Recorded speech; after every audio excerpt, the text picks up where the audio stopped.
Welcome back, everybody. Another episode of the USMNT breakdown. Pretty easy guess who we're going to talk about today. And no, it's not Alex Mendez. All right, we're going to talk Sergiño Dest. But before we kick off with Sergiño and dive straight into it, I want to do a little rewind. I want to talk a little bit about Christian Pulisic and the episode last week. A lot of dialogue, a lot of ideas, and to be perfectly clear, guys, I named his Chelsea teammates, his ex-Borussia Dortmund teammates, the way he's surrounded to be successful, how he's been at his previous clubs, and how we need to surround him better with the USMNT. Okay? Do we have William? Do we have Aubameyang? Do we have Marco Reus? No, we don't have those guys, okay? The reality is we don't. But we have players that resemble those guys, that have the same player profile, that have the same qualities, that can play the same type of football, that can understand Christian, that could feed Christian, that could combine with Christian, attacking level players with high level technique, high intelligence. I don't know, Gio Reyna, Timo Weah, Ulianes. We have these types, and those are the ones that need us around them, okay? With that said, hey, I gave you the formula.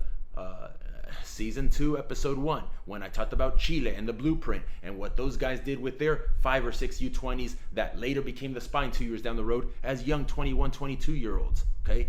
So the same applies for our guys. They're not consolidated phenoms in their club situations. They're not consolidated cracks, but they have the right profile. They have the right attributes. They have the right mentality.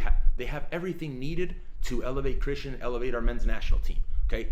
That is key, and that transitions us to Sergiño Dest, our right back. Yes, our number 2. We don't need Sergiño on the left channel. We don't need to reinvent the wheel and push him out of his comfort zone. We need him to play his best position because he is the best number 2. If we need to move anybody over, it could be Reggie Cannon, it could be DeAndre Yedlin.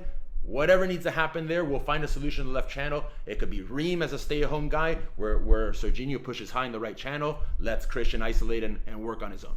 There are solutions, okay? But let's talk about Sergiño today. The first thing I want to address is opportunity. Here is a player who, if we want to go down memory lane a little bit, 2012, he's playing at his boyhood club locally where he's living with his parents, raised in the Netherlands, right? At Almere City, 30 minutes or so from Amsterdam. He transitioned as a 12-year to Ajax, and he's been there now, 8 years?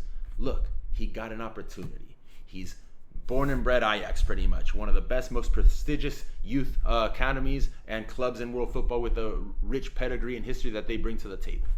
Sergiño got an opportunity last summer. Okay, the reality is it was preseason for the first team. He wasn't in first team plans, but Nico Tagliafico, the Argentine left back international, had a busy summer. He had Copa America, then he had vacation because footballers need time off. So Sergiño had a preseason look after the U20 World Cup.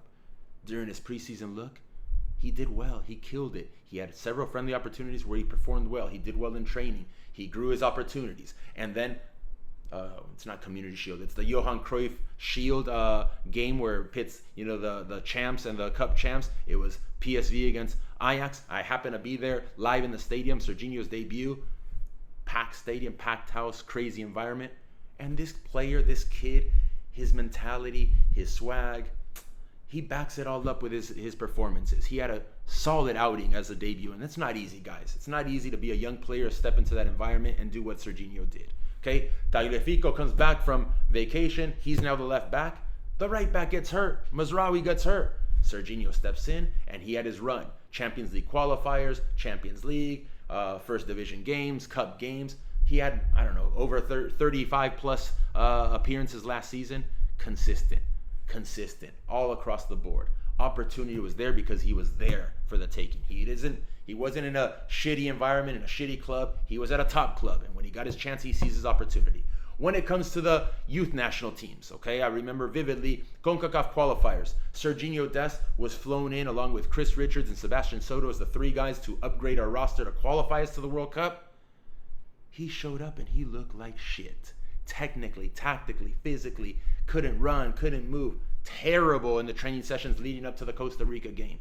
So much so that he wasn't going to play the game. It was going to be Jalen Lindsay until in warm-ups, Jalen pulled up with an injury, and it was Sergiño's turn to step up again, and step up he did. He killed it. He killed it against Mexico. He owned Diego Lainez, that swag, that confidence again. In case you don't know, people were talking about Diego Lainez this, Diego Lainez that. He's like, who the fuck is Diego Lainez? He literally did not know, and he showed no fear, and he dominated that game. And this is the Sergiño we've come to know and come to love. And I think it's somebody that's going to be ultra important moving forward, okay?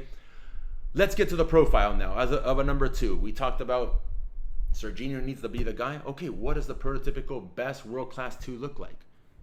Dani Carvajal, the Real Madrid guy. I liken a lot to Sergiño. I hope Sergiño could one day get to the level of Dani Carvajal because very similar attributes. Smooth on the ball, good dribbling, good under pressure, can just slalom through people, change of pace, good balance, good soccer athleticism, decent defensively, known more for their offensive qualities. Dani Carvajal, world class. I hope Sergiño couldn't get there. Hakimi, Real Madrid backup. He got loaned to Dortmund. He was at Dortmund. We saw him. He is a phenom. He killed it. Technically incredible. Tactically fantastic. At soccer athleticism, lightning bolt. Okay? Incredible profile. Dani Alves, the guy that's dominated, the winningest soccer player in history in terms of lifting silverware, technique, brains, combination play, just competitive animal, savage, winner. Okay? Alexander-Arnold, the Liverpool phenom now. Incredible technique, just difference maker in the final third. Hopefully Sergiño gets there, because that is my knock on Sergiño, is when he gets to the final third, his final product is not there. He cannot pick a guy out with a cross. He just puts it in the mixer, and wherever it goes, it goes. He does not have that type of quality. Hopefully he can get to 20% of what Alexander-Arnold is when it comes to that. Guys, looking back over the years, now Joshua Kimmich, Bayern Munich, incredible. He's moved to central midfielder. That's how technical and how capacitated he is with the rock. He'll play right back this weekend, Champions League against Barca, because Pavard is out. So that's how polyfunctional this type of player is. World class. The last decade or 20 years, Philippe Lahm, Javier Zanetti, Cafu. These are the prototypical right backs when I think of the best of the best. And we finally have one. He's not at their level, but he resembles those qualities. So why are we going to put him out of his comfort zone and move him channels? No, he is the right back. Okay, Sergiño Dest, incredible. His skill set, second to none in our player pool. Just swag and confidence and technical under any extreme circumstances. No panic. Reggie Cannon nowhere near that level, okay, when it comes to being smooth and not panicky and jittery. Reggie Cannon has other attributes. We'll talk about him in a few episodes. The next thing, guys, that I want to discuss is the collective.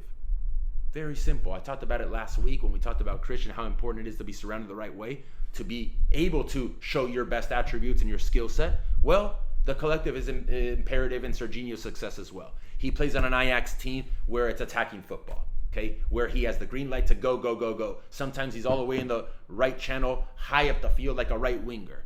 Good, but think about who he has to combine with there. Who, as an 18, 19-year-old in a debutant season, he could offload his problems. Ball came and it was hot. It was a hot potato. Here you go, Hakim Ziyech. No problem. Ziyech gets the ball, and if you haven't seen enough of Ziyech, you will now at Chelsea. Magician, wizard, idol, legend at Ajax, okay? He's going to take his craft to the Premiership, and I think he's going to destroy the Premiership. I think what he could bring to the table to help Christian Pulisic and feed Pulisic is going to be second to none, okay? So that's who he's playing with in the right channel. He can offload with Van de Beek in the middle, Daley Blind. I'm not going to say Edson Alvarez, all right? Don't worry.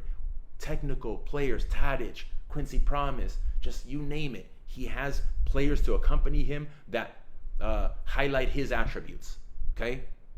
On the flip side, counter argument, he cannot play if the number 7 for the USMNT is Jordan Morris. He cannot combine. There's no telepathy. They're not on the same page. They cannot... I'm not going to say they cannot play together against Cuba or St. Vincent the Grenadines and all these teams, or even Costa Rica or Guatemala or Nicaragua or whatever, even against maybe Mexico. But when we want to graduate and get to the next level, it can't happen.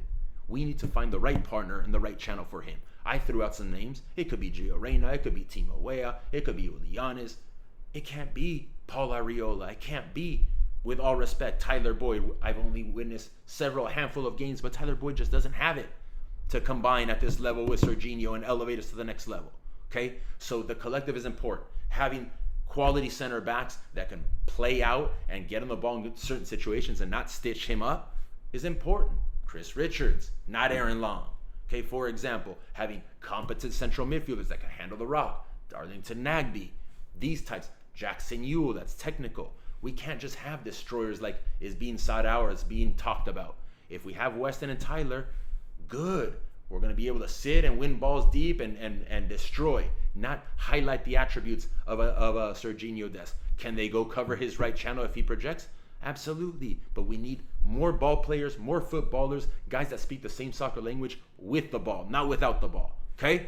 That being said, Sergiño Dest, 7.5 rating out of 10 today, with the potential to get to, like I said, I named the world-class guys. He's not going to get to that level, but he could get close. 8.5 out of 10, hopefully, by 2022. I expect him to stay at Ajax. Great. He has offers from Juventus or PSG or allegedly Barcelona or Bayern Munich. Everybody, okay? Because he is this elite level profile for a right back. He has those qualities. I am not surprised that teams would want him.